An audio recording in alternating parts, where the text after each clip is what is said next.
Welcome everybody to Forza Horizon 5, and today we're taking a look at the 1993 Jaguar XJ220S TWR.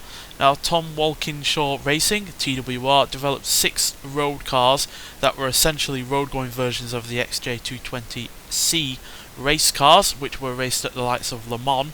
And yeah, it's got a one-piece carbon fibre front and rear bodywork, Perspex covered headlights instead of the covered ones that were on the road-going version of the standard car, as well as a stripped-out interior that is race-orientated. It's got more power and a really rather large rear wing on the going for it as well to improve downforce. So yeah, this is essentially just a race car for the road, and yeah, the 90s were full of cars like this. The F50 from Ferrari was also basically, well, it was billed as a Formula 1 car for the road, but it was anything but it was still essentially a race car for the road. And yeah, this is much the same in that regard as well, but far more power in this than an F50, and yeah, really rather stripped back as well. As you can see, not much in the way of interior luxuries, just a few basic buttons, and yeah, a seat for a passenger, and that's, yeah, not much in the way of luxury there at all, but it does mean that it keeps weight down, as this is 862 pounds less than the standard XJ220, which is a huge amount of weight saves, considering how large the car is.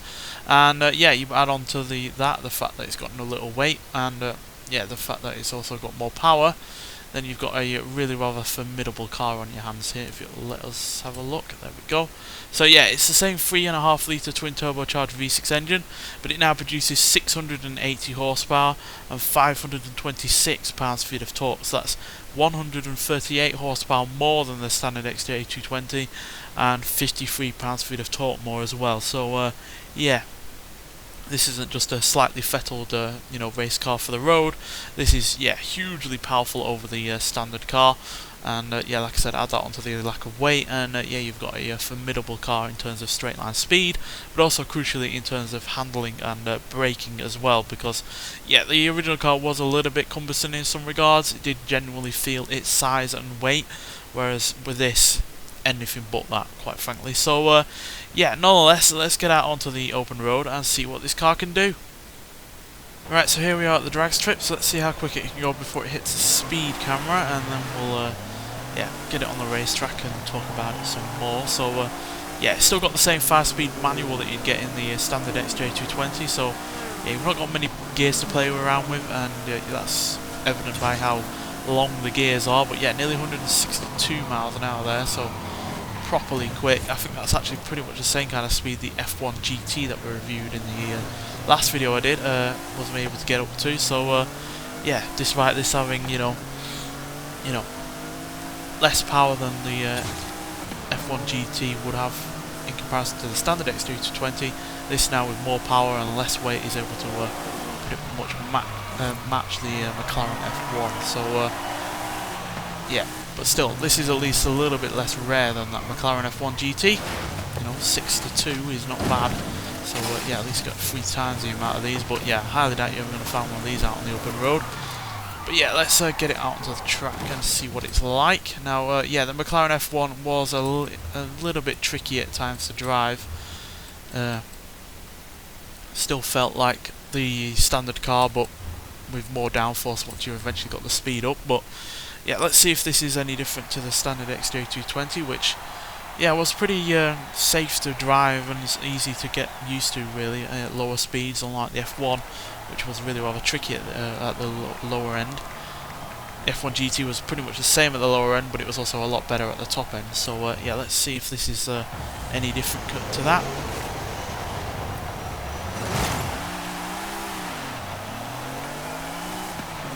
So yeah, revs pretty highly, but not as highly as some cars have from around the time that were, race cars for the road. The F1 GT certainly revs higher, and the F50 I think pretty much did as well. But this has more power than either of those, and it shows, because yeah, it's just absolutely brutal acceleration. It's quicker than the F1 GT, for instance, despite that also weighing little and having more than 600 horsepower. But this can manage 0 to 60 in 2.885 seconds. 0 to 100 in 5.983 seconds and going to a top speed of 225 miles an hour. Now, there was a lot of deliberation between what the original car could do in terms of top speed. I've seen ratings from anywhere from 208 miles an hour all the way up to 217. But yeah, there's no doubt in my mind that this will be able to at least do 217, never mind any more than that with all of that extra power. And yeah, the original car managed 0 to 60 in about nearly a second slower than this. 0 to 100 in 2-point-ish seconds slower than this. And yeah, like I said, on this game it's rated at 208, but like I said, you could get it up to 217 from some car reviewers at the time. So yeah, but this is definitely the better of the two cars. Even if it's a little bit, you know, less discreet in terms of its styling, I don't think a supercar should be really discreet. And yeah, this is anything but with the yellow paint, which is standard, a standard choice. And yeah, that massive rear wing that you got going. And yeah, but it is a little bit trickier to drive with all that extra power. You can definitely feel the fact that it's got a huge extra amount of power and torque. Because yeah, those turbochargers really do come on whenever they want. Whenever they want to spool up, they're spooled up. And you've not got really any predictable choice over that matter. But and that does make it a bit oversteery at times. But like the F1 GT, once you get it up to speed, the gear downforce is working well and keeping the car down, and it does keep it in terms of handling really rather on point. But yeah, this is definitely something that is to be respected and not taken lightly, just because it's an old car with, you know, less horsepower than some muscle cars even from today. So yeah, but still, really cracking car. Really does fly in terms of straight line speed. And yeah, to see that, we're going to actually just nip to the highway and just floor it on that and see how quick we can go before we end this episode. So let's get out there and see how quick we can get this car going. Right, so here we are at the highway, so let's see if we can get to the top speed that this car has been claimed to get to, and yeah, see how quickly we can get there as well.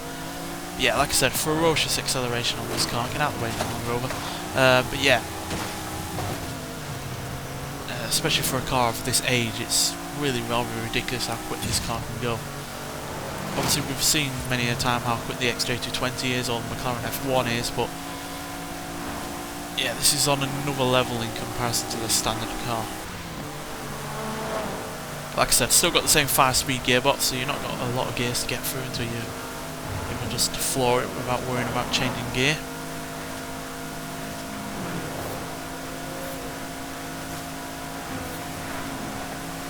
That's 215.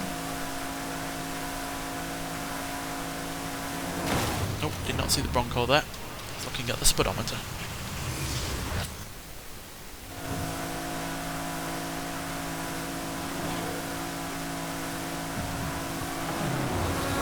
As you can see, easily able to match what the standard car was able to do.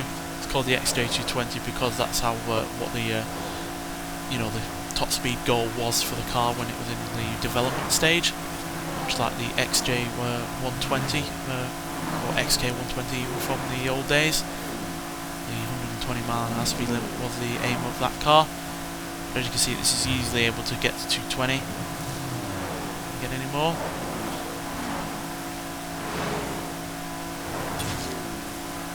We'll do in this downhill section. That's 225, but as you can see, with a bit of gravity on your side, we will get more than that. But it's not going to hold that at all. It will hold 225 though, hopefully, yeah.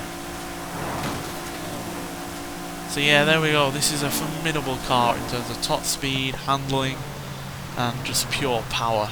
There's very little out there from this year that this was released that you can say, oh, it's as powerful as. Obviously, it does not have the top speed of the McLaren F1, but to be honest, I find this more fun to drive, especially in terms of just pure acceleration up until about 150. It's just, yeah, absolutely brutal with those turbochargers and yeah, the low-end grunt from the torque as well, which you do not have with the F1. It's, you know, natural aspirated V12, high revving and all that lot, and it's a formidable car, no doubt about that. But this just feels a lot more, you know, muscle car-like with its high-end torque, with low-end torque and low-end grunt. But as soon as you start getting through those gears, you've got the turbochargers coming up, and yeah, it's just a lot more exciting to drive as far as I'm concerned. But yeah, part of the car pass, so yeah, if you don't have the car pass, you won't be able to get this car.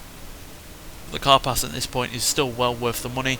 not had any issues with most of the cars that have been put on this on the car pass so far, and I'm sure at least some people have enjoyed every car in the game so far from the car pass. I've enjoyed most of them.